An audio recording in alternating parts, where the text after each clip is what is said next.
Which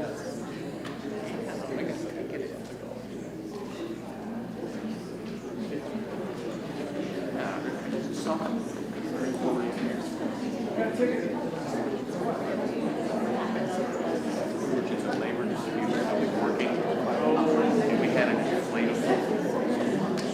We didn't have a permit, the size of it.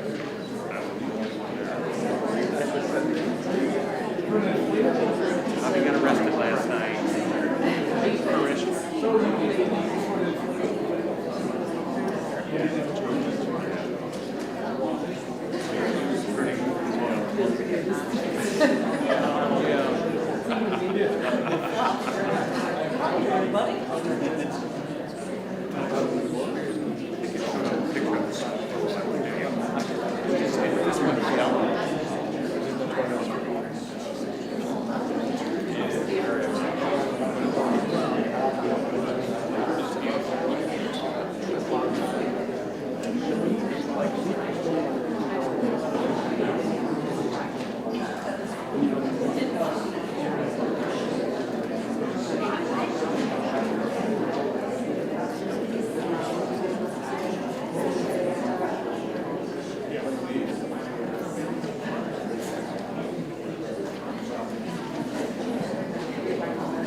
have on this.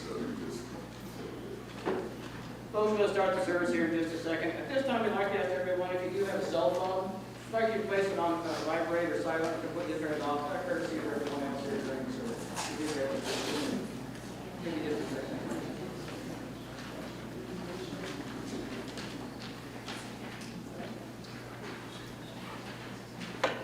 Hello? Can you hear me okay? Yes. All right, good. Oh, in the back corner, I like that. Yeah. That's good. That's good. My name's Barry. Depending on when you met the Freezy family or the Freeze family, I'm one of those. Okay. I'm a cousin to Marilyn and to fine folks here in various front row and various other places in the room. I'm kinfolk through the Shemmer side, if you can trace that back. So now you know who I am. Okay. It's always an honor to be invited to be in this role that I have today. I'm a retired Methodist minister, got my official thing to prove that. But it's a particular honor to be invited by family, and that's the honor I have today. So thank you all. You would be surprised if we're going to begin with a prayer. We'll get a chance to sing a couple times. There's lyrics handed out. John Holt, more kinfolk, will be playing, and he knows how to play for singing, right? Okay, good. So be invited to sing. Also be invited to pray. I'm going to read the 23rd Psalm. That's a little later on. And if, many folks commit those things to memory, Scripture. If you have, and you feel like saying that out loud, go ahead. I'm going to be using an old version, King James, but if you learn it in some other translation, say it out. We'll meet at the end, at the forever. So just kind of prepare your mind. Also, the doings at the farm later on, right? Everybody heard about that? Yeah, we're not doing that. There are directions to St. John's Kaplan, that beautiful church. I always want to start singing the Church in the Vale when I go out there. I've got kinfolk in that church there. They have graciously opened up their hall for us. So we'll be going to the grave, and you're welcome to stand in the rain with us, or go into the hall and start gathering there and be along. Okay, you ready? All right, would you open your hearts and spirits for prayer? Gracious God, Lord, I give you thanks today, particularly for the life of the Bible reading woman, Marilyn, with a wonderful story. A story that's part mine, part a lot of folks here. Probably folks, everybody here has got a story. Lord, we're here because of your story. Yet Marilyn's story overlaps so much with yours and ours. Lord, help us to tell the stories that are near and dear to us, that overlap with you, that involve her. Help us to feel the grief and the loss. Help us to feel the love that continues, that nothing can separate us from your love. Again, Lord, my thanks, my prayer. Everybody that's ready to proceed, holler amen. Amen. Right. That wasn't much of a holler. Let's try that again. Amen? Amen. That's what I thought. A little better. One of the traditional things that happens at a service like this is somebody gets to read the obituary. And there'll be plenty of stories about Marilyn, but this is the obituary that I have the honor of reading. Marilyn Rosburg passed away. Went to her reward, is the way I like to say that, on February 18, 2021, at the age of 91. She was the beloved wife of the late Frederick Fritz Rosburg of Forestell, Missouri. She is survived by her daughters, Karen and Jim Allen of Bowling Green, Missouri, son Paul and Cindy Rosburg of Chesterfield, daughter Marion and Tom Gareau of Overland Park, and son Lyle and Lori Rosburg of New City. Grandchildren, Andrew, Austin, Ryan, Emma, great-grandchildren, Addison and Mackenzie, brother Manuel Holt, Forrest Ellen Special, lifelong BFF, that's best friends forever. Mabel. Hey, Mabel. Nice to see you. Two brothers-in-law, Lloyd Nelson and Louis Roxburgh, and two sisters-in-law, Betty Ufer, and did I do that right? Okay, good. And Dee Rosburg, and many nieces and nephews and other relatives.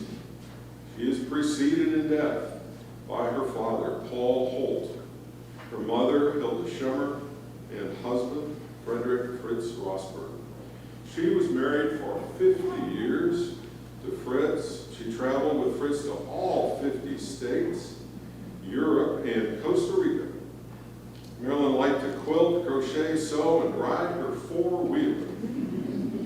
She attended many of her children and grandchildren events. She was a member of the Liberty Grove Extension Club and Faith United Methodist, almost slipped on that. United Church of Christ. Marilyn enjoyed her time at Lynn's Heritage House in Louisiana Road. Marilyn was a devoted wife, mother, grandmother, sister, aunt, and friend. She will be dearly missed by all who knew and loved her. Be prepared to be comforted by a song. Here we go. If you are so bold and it's on your heart, say it to yourself or say it out loud. Let us share the comfort. The Lord is my shepherd. I shall not want. He maketh me to lie down in green pastures. He leads me beside the still waters. He restoreth my soul. He leadeth me in the paths of righteousness for his name's sake. Yea, though I walk through the valley of the shadow of death, I will fear no evil, for thou art with me. Thy rod and thy staff, they comfort me. Thou preparest a table before me in the presence of mine enemies. Thou anointest my head with oil. My cup runneth over. Surely goodness and mercy shall follow me all the days of my life, and I will dwell in the house of the Lord forever. Okay, John will play Amazing Grace, and you're invited to sing.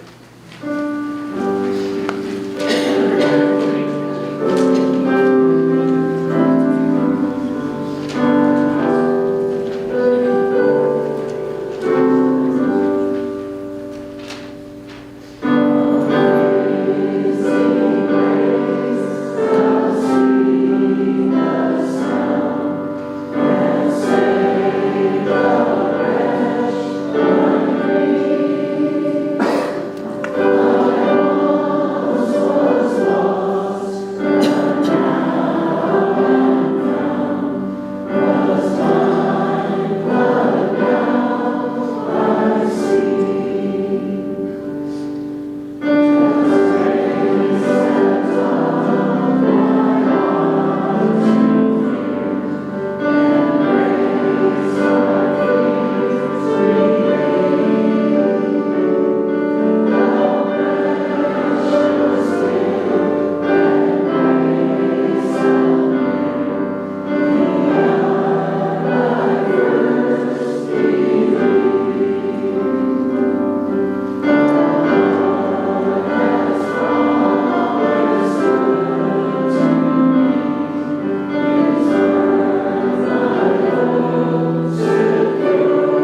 just in your heart, pray for them, okay, as they do it.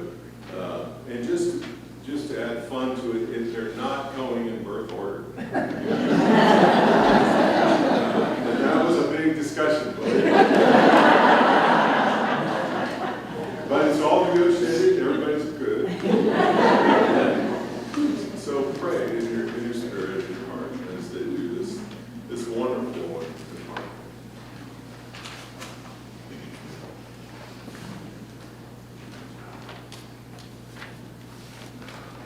Good afternoon. Thank you for joining us. For those of you who may not know me, I'm Paul Rosburg. I'm the second oldest child in the family of Fritz and Marilyn Rosburg. My mom, Marilyn Rosburg, was quite an extraordinary person. She was born and raised on the family farm that was established in 1884 when her grandfather bought the property. She lived on that farm for about 75 or 91 years. It was in the same house that her mother lived in and where she was born. It was those humble beginnings that shaped her life and instilled those values in us. Mom grew up in a farmhouse that didn't have running water until she graduated high school. It also did not have indoor plumbing until we moved back to Missouri from Minnesota in 1966 when my dad put in a bathroom. Mom grew up on a self-contained farm during the Depression. They had chickens for eggs and for breakfast and also for Sunday dinner. They had a large garden for vegetables, an orchard with pear and cherry trees, cows and pigs that were sold and eaten, and they had corn and crops. They had crops of corn and beans to sell and to feed the animals. Mom attended Oakdale Community School when she was in grade school. This one-room schoolhouse was a 15-minute walk for her each way. The first 4 years, she was the only one of her class. She would listen to lessons of the older kids and learn their lessons too. She enjoyed recess and the end-of-the-year school picnics when they had an all-school softball game. Growing up, we would play softball quite often in our front yard, and Mom could hit her very well. Maybe that's why I inherited my ability to hit a baseball. She also liked bowling, and there was many a rainy Sunday afternoon that we would go bowling, and she'd usually beat all of us. After Oakdale, she would attend Wright City High School. She would spend an hour and a half each way on the bus to go to school. Grandpa Holt served on the school board and felt very strong that his children should get a college education. Mom followed her lifelong friend, Mabel Wusticker, to Kirksville State Teachers College, now known as Truman State University. It was there that she would meet a dashing young Air Force radio operator in a conservation class. Mom would graduate as an elementary education teacher and taught in Lebanon and Albany, Missouri before marrying the Air Forceman and moving to Minnesota. It was there that Karen, Marin, and I were born. We moved back to the Wentzville area, family farm, in 1966 after Grandma and Grandpa Holt had passed away.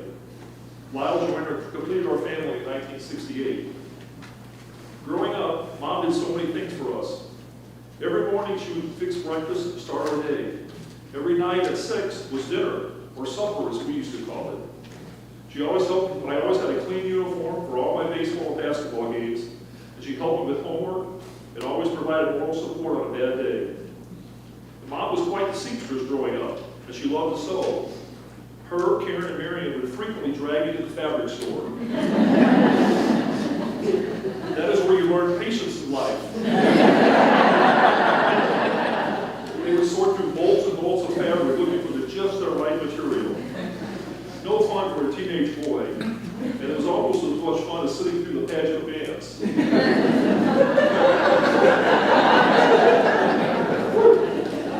Quite often on Super Bowl Sunday afternoon. Sorry, Mr. Hanson, but it was not my favorite thing to do.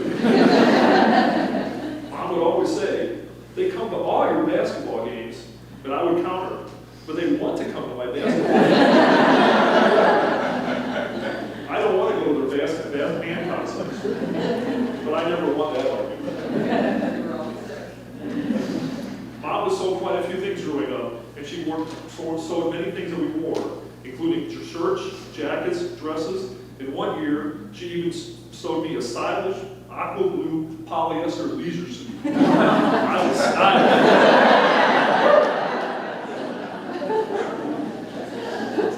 Later in life, Mom would claim she hated to cook, but she would never know that growing up. Poor man's pecan pie, rhubarb pie, cheesecake, and Sunday after church, chicken fried dinners were the best. Chocolate chip bars were her specialty, and she would always have a frozen supply in her freezer. She would even send them the care packages to the boys when they went to college. When having a chocolate chip bar at her house, you could never have just one chocolate chip bar. She would always say, you have to have one for the other hand too. Mom always supported me in all my sporting endeavors and would become the Marquette Mustangs and Mizzou Tigers' #1 fan, attending many games and cheering on her grandsons. She was so proud of them and loved to share that they shot baskets in her barn, and now she was watching them play on TV. She was also joyed to become a grandparent to Andrew, Ryan, Emma, and Austin. 3 years ago, she became a great-grandmother to Addison McKenzie. She would always refer to them as her pretty little girls. Mom has always been a wonderful presence in my life. I miss her morning emails and our daily conversations. We would update each other about our daily events, and she would keep me posted on her previous day bingo wins and her special treats afterwards. I miss those conversations. But I know now she's winning bingo games and traveling to heaven with Dad and enjoying ice-cold Sundrop soda, one of her favorites. Love you, Mom.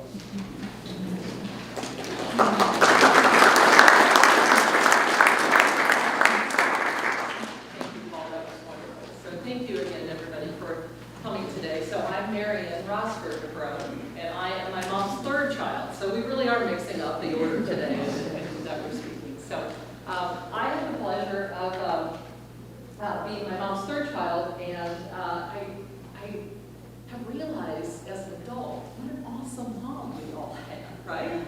I mean, I just thought everybody had a good mom, right, growing up. And the older I got, the more I realized that we really had a terrific mom. So as a young adult, I realized that, and I pretty much realized that she was right about all those things she told me as a kid. But, you know, kind of as a teenager, I thought I knew it all, right? And so just a typical teenage attitude. So I have been married to Tom for 31 years. This is my husband, Tom, here, and our daughter, Emma, is my mom's only granddaughter. She has the two pretty little girls, granddaughters, but Emma is her only granddaughter, so it's 19. So growing up, my friends would comment about, oh my gosh, your mom, Dad, came to every activity we ever had, right? Chris and Gail remember all of those basketball games and softball games, and my parents were at everything, and church activities, school programs, and like Paul said, much to his dismay, those weekend concerts on Super Bowl Sunday. So I don't think my mom missed any of those activities. And she was always in attendance. She was always our biggest cheerleader, you know, cheering from the front row. And I didn't appreciate it at the time, but later on in life, I did thank her for attending all of those. And I said, I don't know how you did it with 4 of us kids and all of our activities. I said, we just had Emma, and Tom and I could barely keep track of all of those activities and things. So it was just wonderful that she made sure she attended all of those things, and she did it with all 4 of us kids. So again, I just had a really great mom. So Tom and I were recently in Minnesota. My beloved Annie Barn passed away not too long ago, and so we went to Minnesota for the funeral. And we talked with numerous cousins and relatives, and the comments I keep hearing about my mom as we talked about my mom is what a kind woman she was, and what a thoughtful woman she was. And Tom always said, oh, your mom never had a bad word to say about anyone, and she always had such a positive disposition, and that was so true about my mom. And she was so elegant. Several of my cousins, Shel Rosburg and Tom Rosburg, both said, gosh, your mom was so elegant. And I said, you know, that is a really good word to use to describe her. And, you know, if you compare my mom's wedding picture, my mom and dad's, to Queen Elizabeth's wedding picture, it's amazing how much my mom was like. She was just so elegant and just so beautiful. So, and even though she was elegant, she was a no-fuss woman, right? She grew up on a farm, right? She didn't have time to fuss about anything. So when Tom and I got engaged 31 years telling my parents, and my mom said, I was about your size when I got married. She goes, do you want to see if you want to wear my wedding dress? You still have your wedding dress? And I said, right? And so she went to their cedar chest that's still in her bedroom today, and I looked at that yesterday. And in a paper sack, like a grocery sack, rolled up in a ball was her wedding dress in a paper sack, and it was in the cedar chest.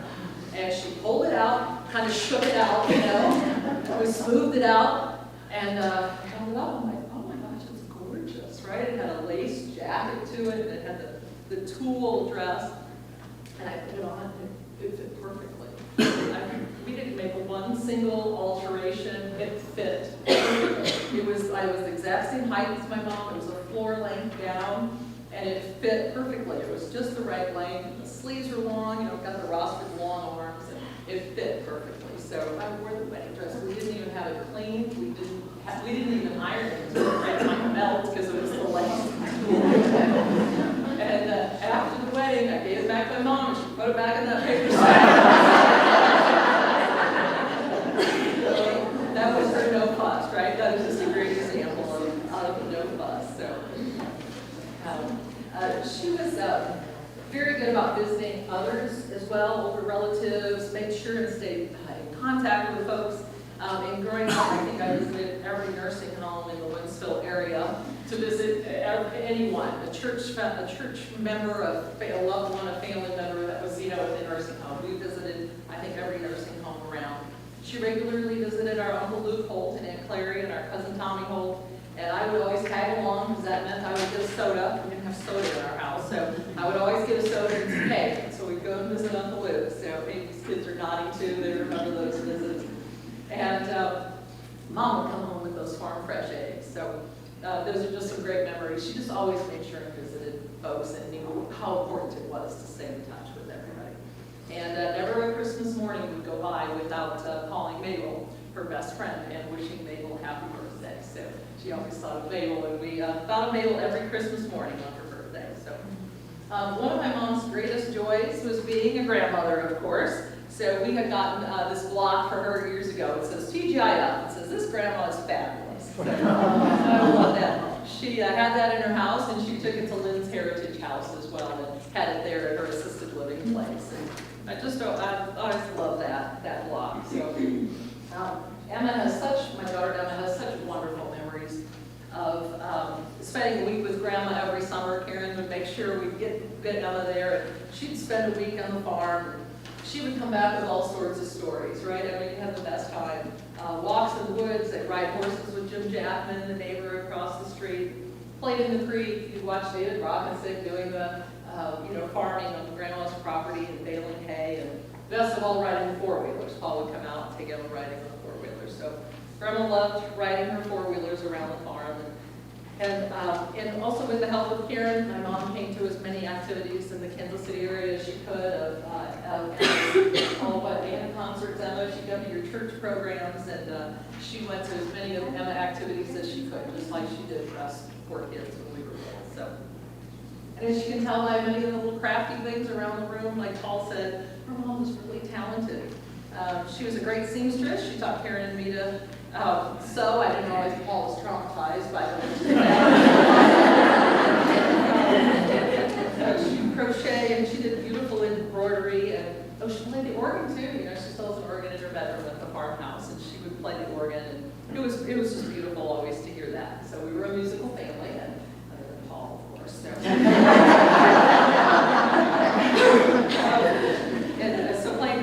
One of the talents, though, she did not possess was swimming. My mother could not swim a stroke, right? But whether we were at the Lake of the Ozarks or we were in Minnesota visiting our beloved relatives, she was always ready for a boat ride. She'd get that life jacket on, and she'd like, okay, let's go. So I always loved her sense of adventure. She always appreciated that and loved to do that. So she loved to go on the boat rides, vacations.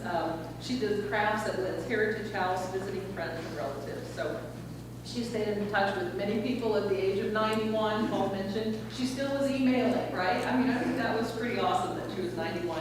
That was with the help of Nicole at Lynn's, because there was always some little issues, I think, with a computer that she needed a little troubleshooting. So thank you for that. So we all look forward to those daily emails. And in fact, I still look for those emails. The other day, I pulled up my phone first thing in the morning because that's what I did. And got an email from my mom, so I miss those. So in conclusion, I'd just like to say I think we're all better because we knew my mom. Her positive attitude, her sunny disposition, and her elegance will be remembered by all who knew her. So I really do have a great mom.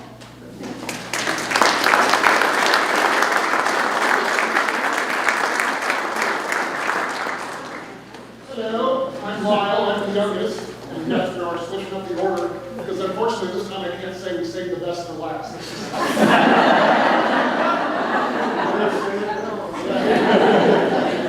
So unfortunately Mom died, but it was good to hear from so many people with emails, Facebook posts, and sending cards. Got tons of cards. We just love to hear from you. Today we love to hear from you. And when I was in high school, I'd get home from an activity or an evening or being out or whichever, Mom would leave a little note on the kitchen table. If it was either something we needed to do the next day or she wanted to communicate something to me because she wanted to hear from me. When I was in kindergarten, I would walk the long gravel driveway from the bus, and Mom was in the kitchen sometimes. But she'd leave a note that directed me up to the cedar tree that was halfway to the red barn, and we'd have a picnic. We'd talk about my day because she wanted to hear from me. So, as a teenager, she tried to get information out of me, but we knew that wasn't going to happen. But she really did want to hear from me. She wanted to hear from all of us. As Marion mentioned, it was always the neighbor visits. We were just had to be there for an hour, just going for an hour. We'd visit Aunt Clary, Uncle Luke, and Tommy. And we'd visit Aunt Elma and Herman and Arlie. We'd visit Bertha Temmie, and we'd visit Dorothy Missing. At least when we go visit the Bushstickers, Roselle was someone my age, so it was somebody to hang out with. So that was a little more fun. But she always wanted to keep in touch because she wanted to hear from me. I found out later that after I went off to school, as a kindergartner, every Monday morning she would call Mrs. Frizzell. That was our neighbor, and Steve Frizzell was my best friend at the time. Every morning she would call, that Monday morning they would call each other because she wanted to hear from me. Well, that got rekindled when she was up at Lynn's, and Mrs. Frizzell and her would call every Monday morning. And she wanted to hear from me. She and Mom was, as Paul mentioned, a member of the Liberty Grove Extension Club, and that's where a group of ladies, neighborhood ladies, would get together, and they'd learn something, and they'd have a meal, and I would imagine they probably gossiped a bit. And that's where she got to see Beatrice Lynn Brainer, and she got to see Alice Volunteer and Mrs. Schnarr, and because she wanted to hear from her. Karen visited Mabel not too long ago. We bring up Mabel a lot, because we used to love Mabel to death. But Karen visited Mabel not too long ago, and Mabel has a tendency to save a lot of stuff. Correct, Mr. Cruz? Yep, and so Mabel had saved correspondence from 1945 when one of them was in college, right, because they wanted to hear from each other. When I went off to college, there was no email. We didn't have that. That wasn't around at the time. But Mom said, you got to send me a letter once a week, and then you got to call me on Sunday. And I did. I'm sure my letters were not very exciting because I didn't want to do them. I sent her a letter, of course she would send me a letter back. Many times she typed it, but many times she wrote it with that fantastic handwriting that she has. And you can still see today when you see pictures Mom wrote on the back of those things. So we kept in touch, and she wanted to hear from us. On her 70th birthday, we planned a surprise party for Grandma. And she didn't want a surprise party. And as the parade of cars, she started off at Roselle's house across the street that she couldn't see. Marion and Tom were leading the parade, and Aunt Judy had her big RV rig coming over the hill. And it was the first time, the only time I ever heard my mom cuss. And she said, "Damn you, Fritz!" So we all heard from her that day. Once email took off, she emailed every day. Marion mentioned that, emailed every day, and she said, "Let's hear from you. I want to hear from you. Let me hear from you." And if you didn't respond, she'd send you another email. If you didn't do that, she'd call you, and she wanted to hear from you. I hadn't heard from you for a while. And she would email lots of folks. She'd email folks and relatives in Minnesota, and she'd email her friend Mabel and things like that, because she wanted to hear from you. Sunday night became my routine, because it was that way in college. Every Sunday night I would call her at Lynn's and say, "Oh, I was waiting to hear from you." And so we'd talk about what was going on that week. She'd talk about her bingo wins, that sort of thing. And because And she'd always say, well, it's always good to hear from you. So we want to keep that in mind. Always have to call when you're on the way home, because when you got back to the house, let me know, I want to hear from you. She want to know you made it back safely. Worried about those things. And her last email, as Mary mentioned, that she telephoned bingo winners. The day before she died, she won 4 games of bingo, and she celebrated with root beer. She went out on top. But she wanted to tell us that we wanted to hear from her.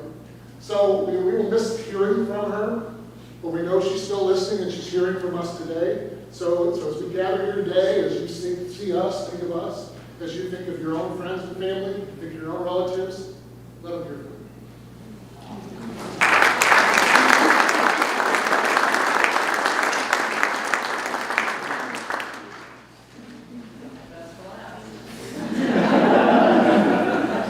First of all, we didn't talk about what we were going to talk about. So you're going to notice the emailing thing and the Mabel Bush sticker. Did you know that today is Pigs in a Blanket Day? Lyle and Lori gave Mom a calendar of special days. And every morning we would get an email telling us the special day. It might be Root Beer Float Day, Chocolate Covered Strawberries Day, Quilting Day, or Pigs in a Blanket Day. Yes, email every morning. If we didn't get one, we would worry. Or I would call Nicole from Lynn's and she would go in and fix it. How many 91-year-olds do you know who love to get emails and send emails? Besides the special day, we would hear how she slept, what was for breakfast, and who was at breakfast. Jim remembers Mom as a counter. On bingo days, we heard how many games were played, how many games she won, how many people played. Mom could tell you how many semis she met on the road if she had a trip.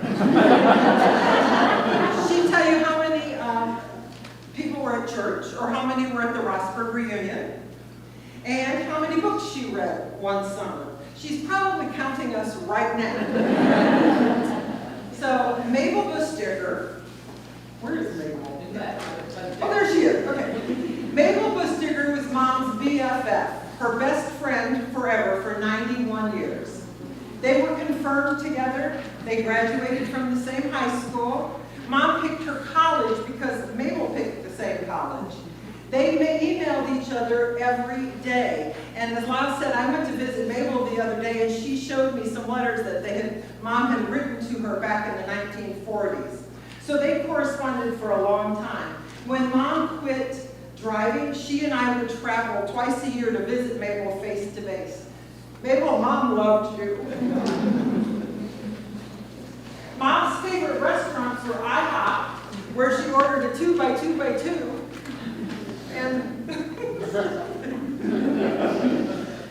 and Waffle House, where she ordered a pecan waffle. They always recognized her when she got out of the car, and they had her place set for her before she ever got in the door, just like Norm at the Cheers bar. Paul and I went to Waffle House the other day, and it had been a year since I'd been there because of COVID, and the waitress recognized me and asked me where Mom was. In July of 2018, Mom fell and broke her hip, and that led her to move to an assisted living about 10 minutes from me. I was able to see her almost every day. There were days when I wondered, why did I get into the daily visit routine? But I'm so glad that I did now. We did a lot of sewing. We went out to lunch. She gave me sewing advice that more often than not were good suggestions. Mom thoroughly enjoyed her time at Lynn's Heritage House and talked to the residents and the workers. When COVID distancing happened, we were still able to visit every day, either through the window or on the porch on warm days, or in our visiting room. Oh, did you know it takes 100 steps from her room to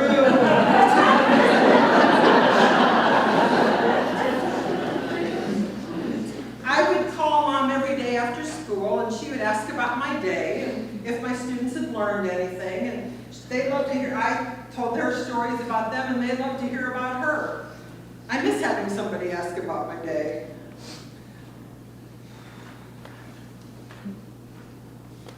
Lyle and I were fortunate to go with Mom and Dad to Germany.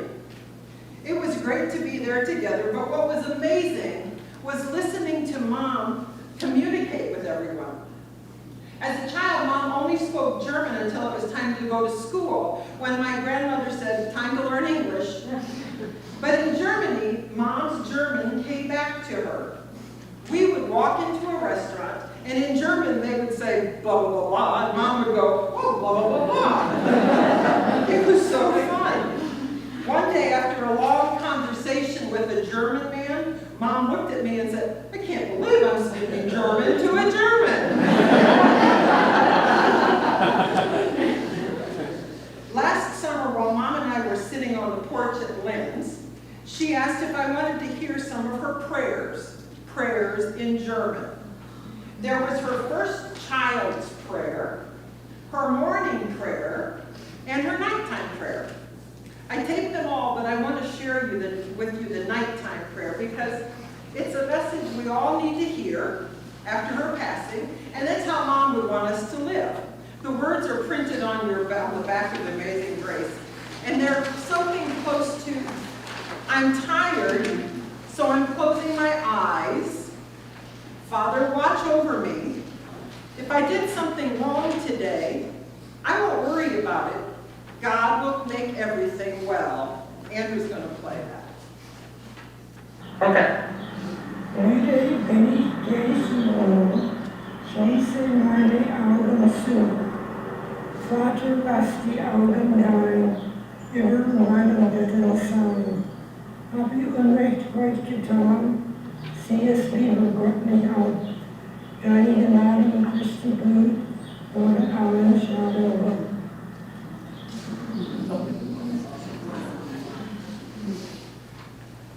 The first hymn that Mom ever had me learn to play on the organ was What a Friend We Have in Jesus, and her favorite piano player, John, is going to play. He told me a story.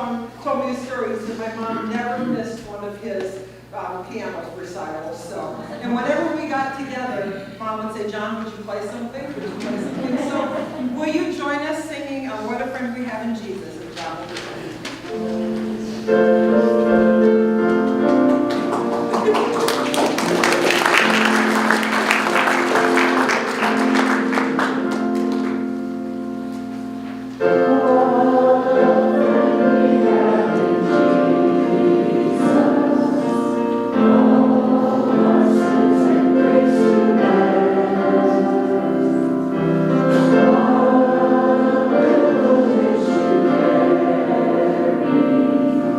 Thank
Well done, John. Good singing. Well, I'm to close. Steve will be in to give directions and answer the questions, what do I do now? And where's the family going to stand? So we appreciate Pitman and all the many lives that have lived through this place. And I drove by the old place. Would you hear this benediction?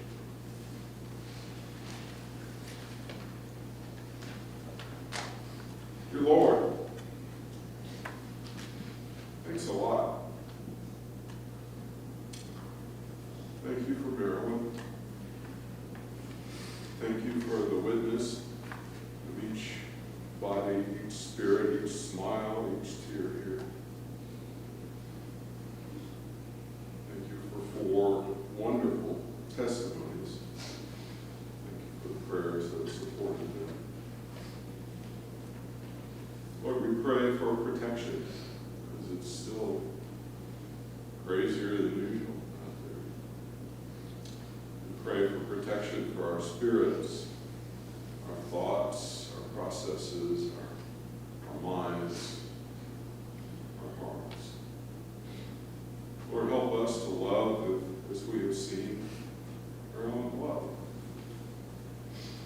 In the name of the Father, and the Son, and the Holy Spirit. Peace.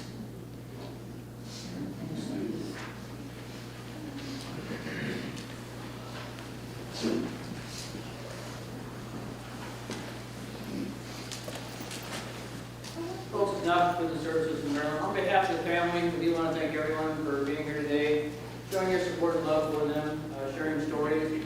I'd also like to encourage everyone to keep sharing the stories and the memories for days and weeks, months, years to come. I heard some here today that I've heard before, and they were quite interesting.